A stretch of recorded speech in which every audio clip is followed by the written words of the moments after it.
नमस्कार सभी को।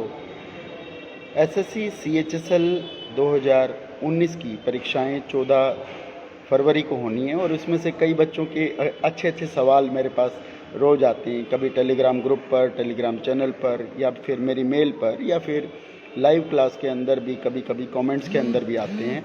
और उसके अंदर जनरली बच्चे ये सवाल पूछते हैं कि सर, अगर पढ़ाया हुआ और पढ़ा हुआ टॉपिक नहीं आया तो क्या करें। तो आप में से सबसे पहले तो मैं ये जानना चाहूँगा, मुझे बताइए कि कितने लोगों की ये प्रॉब्लम रहती है।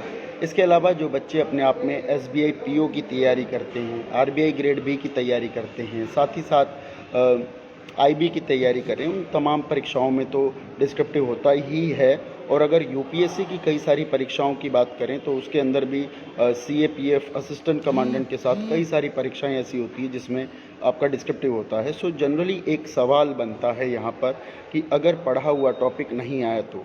अब यहाँ से मैं आपको 2 सवाल पूछना चाहता हूँ। सबसे पहले, जब भी आप पढ़कर कितने गए हैं जिसमें से आप ये निकाल पा रहे हैं कि आपका पढ़ा हुआ नहीं आया तो।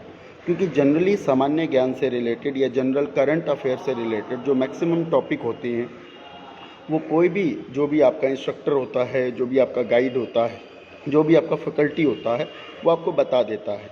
और शायद इस मंच के माध्यम से एसएससी ट्यूब की तरफ से भी 51 लेटर्स की जो लिस्ट है वो आपको दे दी गई है। कम से कम आप उस 51 टॉपिक को अगर पूरा कर लेते हैं तो यू विल डू बेटर। लेकिन अगर आप ये पूछते हैं कि सर, अगर टॉपिक वो वाला आ गया जो हमें आता ही ना हो, क्या आपको ऐसा लगता है कि एसए के अंदर कोई भी एक ऐसा टॉपिक हो सकता है जो आप लिख ना पाएँ? तो वो एक यूपीएससी की ग्रेड पे जाएं तो वो होते हैं कुछ ना कुछ ऐसी पॉलिसीज़ जो बहुत सटल, बहुत बारीक होती है।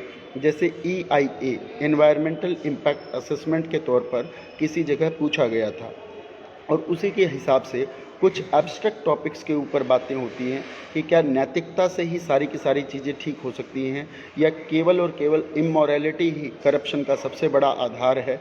इस तरह की एक स्टेटमेंट या थॉट ऑफ द डे या कोट ऑफ द डे दे देते हैं, और उसमें से पूरा का पूरा आपको 250 शब्द लिखना हो।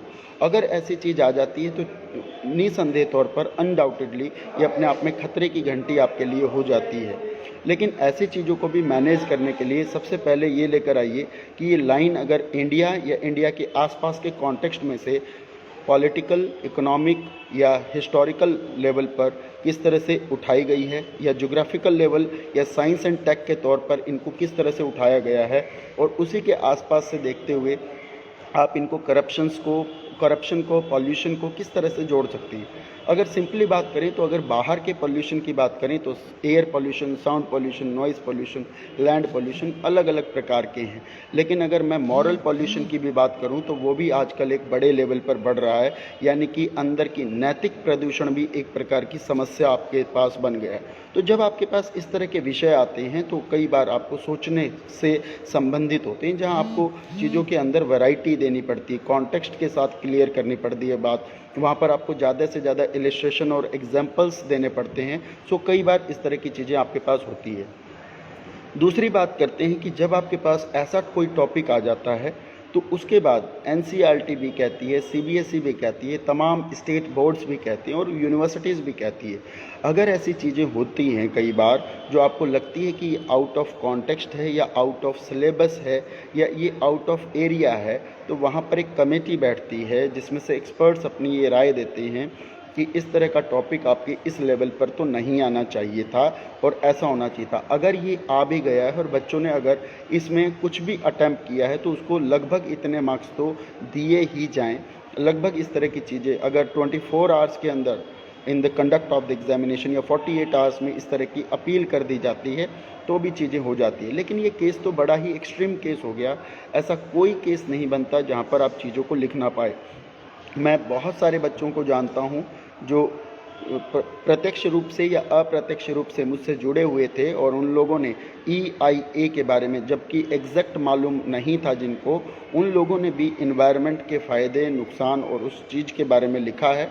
और लगभग मुझे लगता है कि जब चेकर होता है, एग्जामिनर होता है, उसका ध्यान आपके क्या लिखा है, इसके साथ साथ कैसा लिखा है, कौन से वर्ड्स डालें, कौन सी कोटेशन डाली है, उन तमाम चीज़ों पर भी रहता है। तो कुछ ना कुछ मार्क्स आपको वहाँ से ज़रूर मिलते हैं। और क्योंकि आपने पिछले दिनों में एनवायरनमेंट से संबंधित सारी चीज़ें आपने देख ली है, तो एक ही ऐसा टॉपिक बनता है जहाँ एनवायरनमेंट के अंदर जो चीज़ें हैं वो ऑल ग्लोबल इशू है, ऑल इंडियन इशू है, जिसके ऊपर तमाम बड़े बड़े सवाल, अलग अलग सवाल, छोटी छोटी बातें पूछी सुनी जा सकती हैं।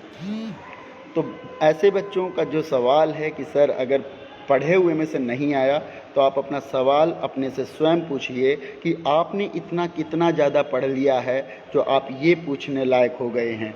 हैव यू डिज़र्व कि आप इस चीज़ को लायक भी हैं इस पूछने के।